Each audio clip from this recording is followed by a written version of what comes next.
Assalamualaikum, hai selamat datang di video pembelajaran kelompok 4. Topik pembelajaran yang akan kita bincangkan ialah ekspresi gen pada eukariotik. Sebelum memasuki pelajaran, kenalan duluan ya. Ada Khairutan Nurin, Mas Izul Maulidah, Nawa Melati, dan Safa Salsabila. Materi yang akan kita bahas ialah definisi, konsep, mekanisme, dan analisis artikel.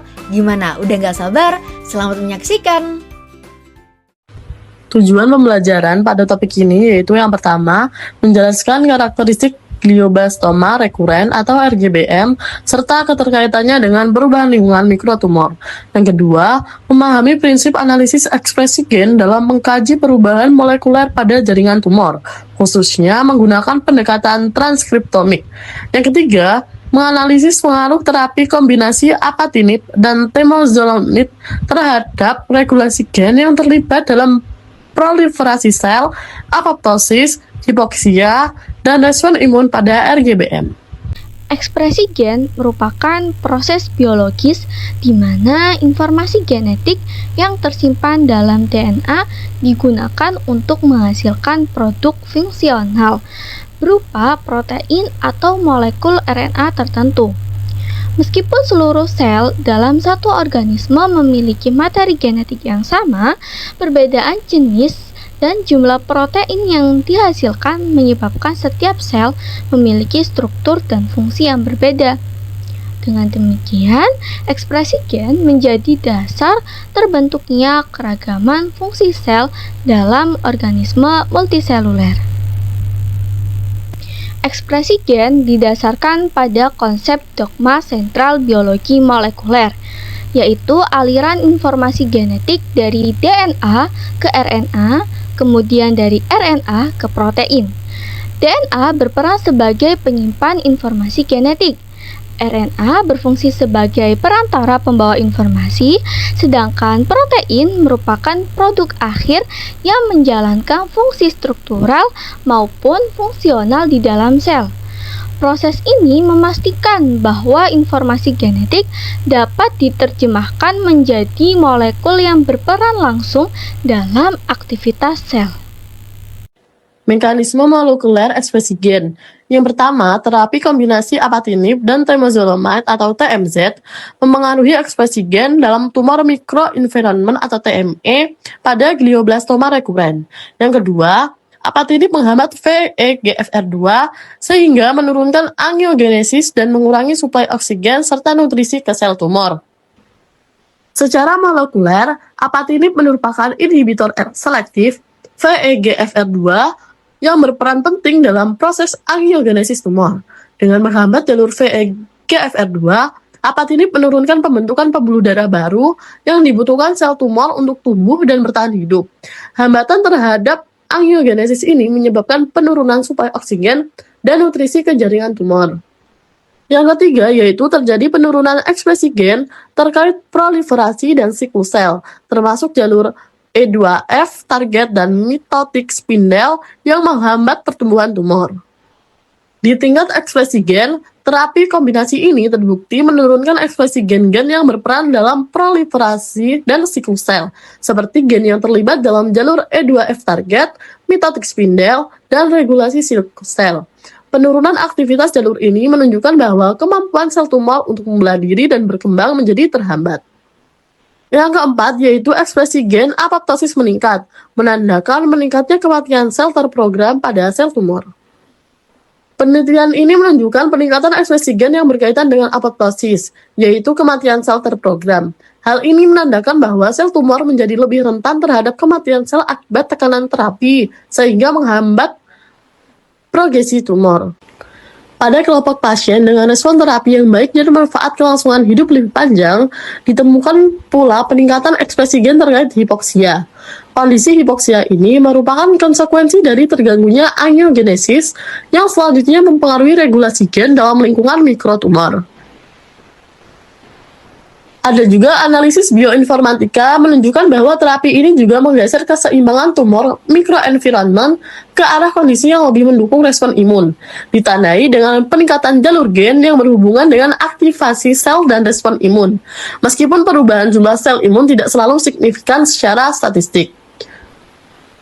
Secara keseluruhan, mekanisme molekuler terapi apatinib dan temozolomide pada glioblastoma rekuren melibatkan pertama, penghambatan angiogenesis melalui jalur VEGFR2, penurunan ekspresi gen dan proliferasi dan siklus sel, peningkatan ekspresi gen apoptosis, modulasi hipoksia dan respon imun dalam tumor mikroenvironment. Artikel ini berjudul Alteration of the Tumor Microenvironment by Exploratory Gene Expression Analysis in Recurrent Glioblastoma Following Apatinib in Combination with Temozolomide. Penelitian ini ditulis oleh Jing Ge dan kolega yang berasal dari Department of Neurosurgery dan Department of Neuro-Oncology, Sanbo Brain Hospital, Capital Medical University, Beijing, China. Artikel ini dipublikasikan dalam jurnal Biochemistry and Biophysics Reports. Fokus utama artikel ini berada pada bidang biologi molekuler dan onkologi, khususnya analisis ekspresi gen dalam mikrolingkungan tumor pada kasus glioblastoma rekuren. Glioblastoma merupakan tumor otak primer yang sangat agresif dan memiliki tingkat kekambuhan tinggi. Meskipun telah diberikan terapi standar berupa pembedahan, radioterapi, dan kemoterapi temozolomide. Pada kondisi glioblastoma rekuren, pilihan terapi menjadi sangat terbatas dan prognosis pasien cenderung buruk. Kombinasi apatinib, suatu inhibitor VEGFR2 yang bersifat anti-angiogenik, dengan temozolomide telah menunjukkan bahwa manfaat klinis yang cukup menjanjikan. Namun demikian, hingga saat ini belum tersedia biomarker molekuler yang jelas untuk memprediksi respon terapi maupun prognosis pasien secara akurat. Berdasarkan permasalahan tersebut, penelitian ini bertujuan untuk mengidentifikasi perubahan mikro lingkungan tumor, yaitu tumor microenvironment atau TME, pada tingkat ekspresi gen yang berkaitan dengan respon terapi dan manfaat kelangsungan hidup jangka panjang pada pasien glioblastoma. Pada pasien glioblastoma rekuren yang mendapat terapi kombinasi apatinib dan temozolomide. Selain itu, studi ini juga bertujuan untuk menemukan gen atau jalur molekuler potensial yang dapat digunakan sebagai biomarker prediktif maupun prognostik pada pasien glioblastoma rekuren. Metode biologi molekuler. Yang pertama adalah isolasi RNA dari jaringan tumor. RNA digunakan karena mencerminkan gen-gen yang sedang aktif diekspresikan di dalam sel tumor. Kualitas RNA sangat menentukan keakuratan hasil analisis ekspresi gen. Selanjutnya, analisis ekspresi gen dilakukan menggunakan teknologi nanosync encounter. Metode ini memungkinkan pengukuran ekspresi gen secara langsung tanpa proses amplifikasi sehingga hasilnya lebih stabil dan presisi, terutama untuk sampel klinis. Yang ketiga, menggunakan panel gen yang berkaitan dengan tumor microenvironment atau TME. Panel ini mencakup gen-gen yang berperan dalam angiogenesis, apoptosis, respon imun, dan interaksi sel tumor dengan lingkungan sekitarnya. Data ekspresi gen kemudian dianalisis untuk mengidentifikasi differentially expressed genes atau DEGS, yaitu gen-gen yang menunjukkan perbedaan ekspresi signifikan antara pasien yang merespon terapi dan yang tidak. Yang terakhir adalah analisis bioinformatika meliputi gen ontologi untuk mengelompokkan gen berdasarkan fungsi biologis, KEGG pathway analysis untuk melihat jalur molekuler yang terlibat, serta GSEA atau gen set enrichment analysis untuk mengetahui jalur gen yang mengalami peningkatan atau penurunan aktivitas secara keseluruhan. Melalui metode ini, peneliti dapat memahami perubahan molekuler pada mikrolingkungan tumor dan mengaitkannya dengan respon terapi serta prognosis pasien glioblastoma. Untuk selanjutnya yaitu adalah hasil dan pembahasan. Yang pertama yaitu penelitian ini menganalisis perubahan tumor microenvironment atau TME pada pasien recurrent glioblastoma atau RGBM yang mendapat terapi kombinasi apatinib dan temozolomid atau TMS. Yang kedua yaitu hasil menunjukkan bahwa pasien yang merespon terapi memiliki ekspresi gen sel endotel dan apoptosis yang lebih tinggi, menandakan terapi membantu menghambat pembentukan pembuluh darah tumor dan mendorong kematian sel tumor. Selanjutnya yaitu secara keseluruhan kombinasi apatinib dan TMS diduga memberikan manfaat klinis dengan menekankan proliferasi sel tumor, meningkatkan apoptosis, mengatur kondisi hipoksia, serta memperbaiki respon imun dalam TME sehingga berpotensi meningkatkan efektivitas terapi pada RGBM. Selanjutnya yaitu poin keempat, jalur gen yang berhubungan dengan proliferasi dan sikusel seperti E2F, target dan mitotik spindle mengalami penurunan sehingga pertumbuhan tumor menjadi lebih terhambat.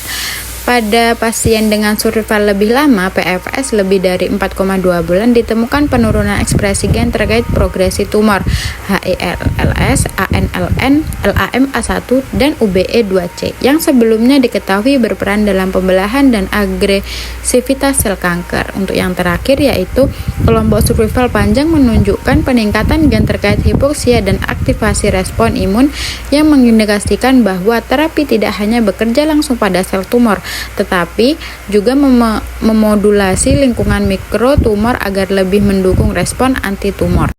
Penelitian ini memberikan dampak penting dalam biologi molekuler, khususnya pada kajian ekspresi gen eukariotik. Data ekspresi gen digunakan untuk memahami bagaimana sel kanker merespon terapi, sehingga ekspresi gen tidak hanya dipelajari secara teoritis, tetapi juga memiliki aplikasi klinis yang nyata. Studi ini menegaskan bahwa regulasi gen berperan besar dalam pengendalian proliferasi sel dan mekanisme kematian sel terprogram atau apoptosis. Dari sisi medis, penelitian ini sangat bermanfaat karena mampu mengidentifikasi gen-gen yang berkaitan dengan respon dan ketahanan pasien terhadap terapi. Informasi ekspresi gen tersebut dapat digunakan sebagai biomarker untuk memprediksi efektivitas pengobatan sehingga terapi dapat disesuaikan dengan karakteristik molekuler setiap pasien. Hal ini sejalan dengan konsep pengobatan presisi atau precision medicine.